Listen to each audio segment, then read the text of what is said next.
আসসালামু আলাইকুম।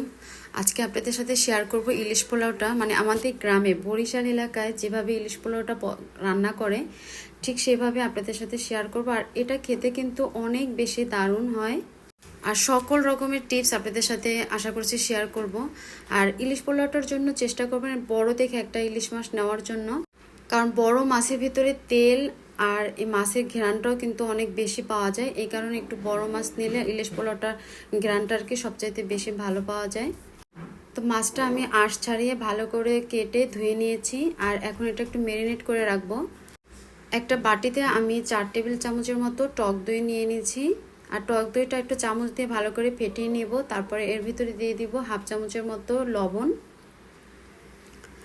অনেকে এটা একটু সাদা করেও রান্না করে, আবার একটু কালার করেও রান্না করা যায়। তবে মানে সাদাটা দেখলে মাছটা জানি একটু কেমন কেমন লাগে, এর জন্য আমি একটু কালারের জন্য হাফ চামচ হলুদের গুঁড়া আর হাফ চামচ মরিচের গুঁড়া দিয়েছি। তারপরে মিশ্রণটা খুব ভালো করে মিক্স করে নিয়েছি।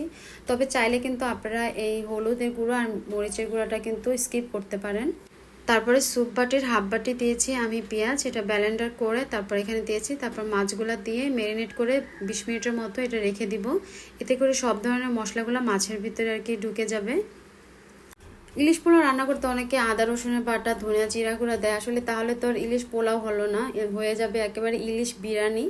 তো কিভাবে একদম ইলিশ পোলাওটা রান্না করা যায়, এটার যে মেন রান্নাটা আমার বাবা মার কাছ থেকে আর কি শেখা, সেটা আপনাদের সাথে আজকে শেয়ার করলাম। এখন চুলার ভেতরে আমি তেল বসিয়ে তেলটা যখন গরম হয়ে গেল তখন ম্যারিনেট করা ইলিশ মাছটা আমি এখানে দিয়ে দিলাম ঝোল সহ।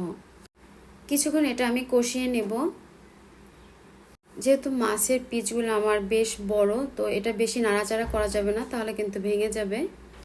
তো এটা এখন ঢাকনা দিয়ে প্রায় 5 মিনিটের মতো আমি একটা সাইড কষিয়ে নিয়েছি। আসলে বেশি মশলা দিয়ে যদি ইলিশ মাছটা রান্না করা হয় তাহলে ইলিশ মাছের যে নিজস্ব একটা ফ্লেভার সেটা কিন্তু থাকে না।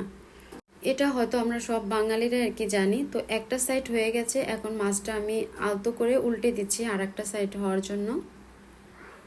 বাসায় আপনারা একদিন এভাবে রান্না করে খেয়ে দেখবেন, মানে এটা টেস্ট মুখে লেগে থাকার মতন। আর ওই যে বললাম যে ইলিশ মাছের সাইজটা একটু বড় দেখে নিলে সবচাইতে ভালো হয়, তাহলে এটার তেল আর সুগন্ধিটা বেশি আর কি পাওয়া যায়। তো এই পর্যায়ে আমি একটু কাঁচামরিচ এটার উপরে ছড়িয়ে দিলাম, তাহলে কাঁচামরিচের একটা সুন্দর ফ্লেভার পাওয়া যাবে। আর এখানে আমি আধা লিটার পানি দিয়ে তারপরে 3 থেকে 4 বার বলক নিয়ে নিব। কেন এত বেশি পানি দিলাম এটাও আমি আপনাদের সাথে শেয়ার করব। তারপর এটা নামিয়ে রেখে দিব।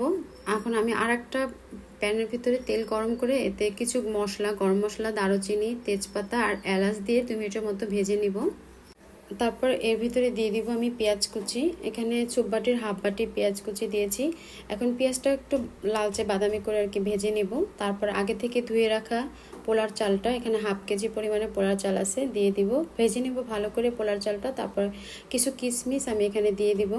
ইলিশ মাছটা যখন রান্না করেছিলাম তখন কিন্তু আমি ঝোলটা বেশি করে দিয়েছিলাম, সেই ঝোলটা এখানে আমি অ্যাড করে দিব। তো হাফ কেজি দিয়েছি পানি আর হাফ কেজি ইলিশ মাছের ঝোল। তারপর দিয়ে দিচ্ছি কিছু কাঁচামরিচ, আর কাঁচামরিচগুলো মাছ বরাবর একটু ফাটিয়ে দিয়েছি। তারপর ঢাকনা দিয়ে ঢেকে আমি এই পোলাওটা আর কি রান্না করে নিব। তো এক ফাঁকে আমি এখানে লবণ দিয়ে নিচ্ছি, আর লবণটা এই পর্যায়ে চেক করে নিয়ে তারপরে দিয়ে দেখবেন, মানে আপনার পছন্দ অনুযায়ী লবণটা দিয়ে নেবেন। পোলাওটা যখন প্রায় 90%-এর মতো হয়ে আসবে তখন যে রান্না করাটা ইলিশ মাছগুলো ছিল আমার, সেই ইলিশ মাছ আমি এখানে দিয়ে দিব। আর এখানে আমি আর একটা টিপস আপনাদের সাথে শেয়ার করি। ইলিশ মাছটা যদি পোলাও দিয়ে ঢেকে দেন তাহলে ইলিশ মাছটা রাফ হয়ে যাবে না, আর যদি এমনি উপরে দিয়ে রাখেন তাহলে কিন্তু ইলিশ মাছটা রাফ হয়ে যাবে। তো আমি নিচে থেকে কিছু পোলাও উপরে ছিটিয়ে দিলাম আর অল্প একটু বেরেস্তা আমি এখানে দিয়ে দিলাম। আর এটা 30 মিনিট আমি দমে রেখে দিয়েছি। 30 মিনিট পরে আমার এই পোলাওটা যেমন একদম ঝরঝরে, মাছটাও প্রপারলি হয়ে গেছে, আর খেতে আলহামদুলিল্লাহ অনেক মজা হয়েছে। আর এভাবে আপনার বাসায় রান্না করে দেখবেন, পরিবারের সবার ইনশাল্লাহ প্রশংসা পাবেন। আজ এ পর্যন্ত।